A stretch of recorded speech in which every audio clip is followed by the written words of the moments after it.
T20 world cup में भारत और Namibia का मुकाबला।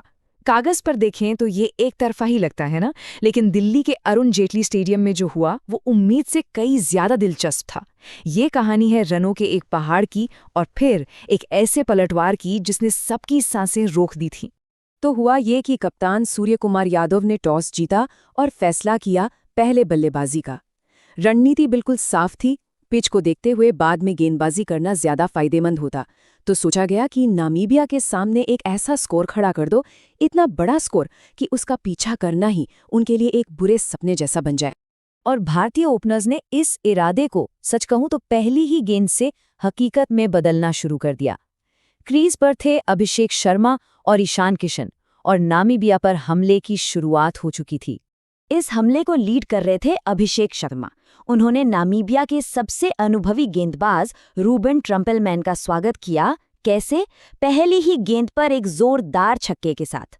उस एक शॉट ने ना सिर्फ स्टेडियम में करंट दौड़ा दिया, बल्कि ये भी बता दिया कि आज भारतीय टीम किस मूड में है।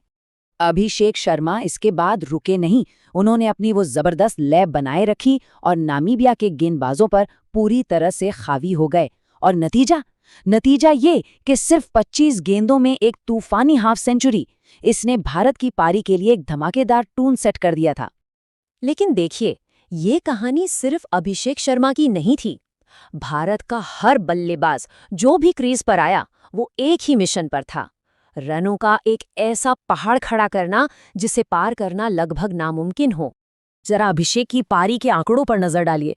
सिर्फ 30 गेंदों पर 65 रन, जिसमें 6 चौके और 5 लंबे लंबे छक्के शामिल थे। मतलब 200 से भी ऊपर की स्ट्राइक रेट। भारत को जिस तूफानी शुरुआत की जरूरत थी वो मिल चुकी थी।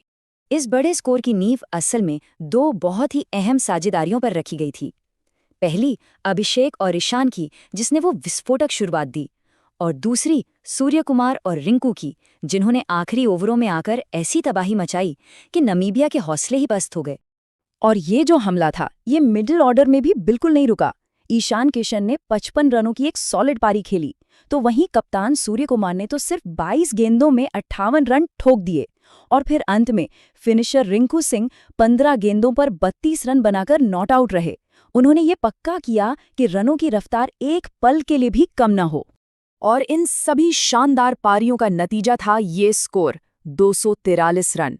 भारत ने नामीबिया के सामने एक हिमालय जैसा लक्ष्य खड़ा कर दिया था। अब सारा का सारा दबाव नामीबिया की बल्लेबाजी पर आ चुका था।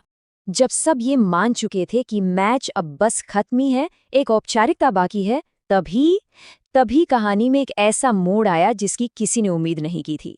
244 रनों के बड़े लक्ष्य का पीछा करने उतरी नामीबियाई टीम ने हार मानने की जगह पलटवार करना शुरू कर दिया।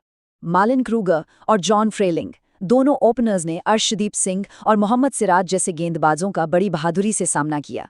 उन्होंने पावर प्ले का पूरा फायदा उठाया और स्कोरबोर्ड को लगातार चलाते रहे, जिससे भारतीय खेमे में थोड़ी बेचैनी साफ दिखने लगी थी। 10 ओवर खत्म हो चुके थे और नमीबिया का स्कोर था 75 रन, वो भी बिना कोई विकेट खोए।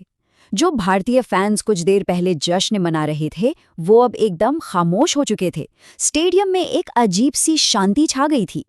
मैच एक ऐसे नाजुक मोड़ पर आ पहुंचा था जहां से एक बहुत बड़े उलटफेर की उम्मीद जगने लगी थी। नामीबिया की ये जोड़ी भारतीय गेंदबाजों के लिए सिर दर्द बन चुकी थी और स्टेडियम का तनाव साफ महसूस किया जा सकता था। और इसी तनाव के बीच कप्तान सूर्य कुमार यादव ने एक मास्टर स्ट्रोक खेला। उन्होंने अपने तेज गेंदबाजों को हटाकर गेंद थमाई अपने स्पिनर्स के हाथों में। और सच मानिए, यही वो फैसला था जिसने मैच का पासा ही पलट दिया। कप्तान ने गेंद दी अपने मिस्ट्री स्पिनर वरुण चक्रवर्ती को, और वरुण ने बिल्कुल निराश नहीं किया। अपनी पहली ही गेंद पर उन्होंने खतरनाक दिख रहे जॉन फ्रेलिंग को क्लीन बोल्ड कर दिया। भारत को जिस एक ब्रेक थ्रू की तलाश थी, वो आखिरकार मिल चुका था। बस उस पहले विकेट के गिरते ही नामीबियाई पारी ताश के पत्तों की तरह बिखरने लगी। अक्षर पटेल ने दूसरे सेट बल्लेबाज को चलता किया और उसके बाद तो मिडिल ऑर्डर भारतीय गेंदबाजों का दबाव झेल ही नहीं पाया। और अंत में अर्शदीप सिंह ने अपनी सटीक यॉर्कर से बची खुची पारी को भी समेट दिया। एक समय जो मैच बहुत रोमांचक लग रहा था, वो अब पूरी तरह से भारत के कंट्रोल में आ चुका था। भारतीय गेंदबाजों ने एक शानदार वापसी करते हुए एक बड़ी जीत पक्की कर ली थी। ये एक जबरदस्त टीम एफर्ट था। स्पिनर्स ने मैच का रुख बदला और फिर तेज गेंदबाजों ने आकर अपना काम खत्म कर दिया। हर गेंदबाज ने अपना रोल निभाया और नमीबिया की पूरी टीम 19वें ओवर में ही ऑल आउट हो गई। और अंत में जीत का अंतर था 111 रनों का। ये एक बहुत बड़ी और प्रभावशाली जीत थी, जिसने टी20 वर्ल्ड कप में भारत के इरादे एक बार फिर साफ कर दिए। और इस मैच के हीरो वो रहे अभिषेक शर्मा, जिन्हें उनकी विस्फोटक पारी के लिए प्लेयर ऑफ द मैच चुना गया। सही मायनों में उनकी उस पारी ने ही इस बड़ी जीत का मंच तैयार किया था। तो भारत ने ये मैच सिर्फ जीता नहीं है, बल्कि दुनिया भर की टीमों को एक कड़ा संदेश भी दिया है। इस शानदार जीत के बाद वर्ल्ड कप जीतने की उम्मीदें और भी मजबूत हो गई हैं। लेकिन असली सवाल तो वही है, क्या भारतीय टीम इस बार टी20 विश्व कप की ट्रॉफी उठा पाएगी? आपको क्या लगता है? अपनी राय जरूर बताइएगा।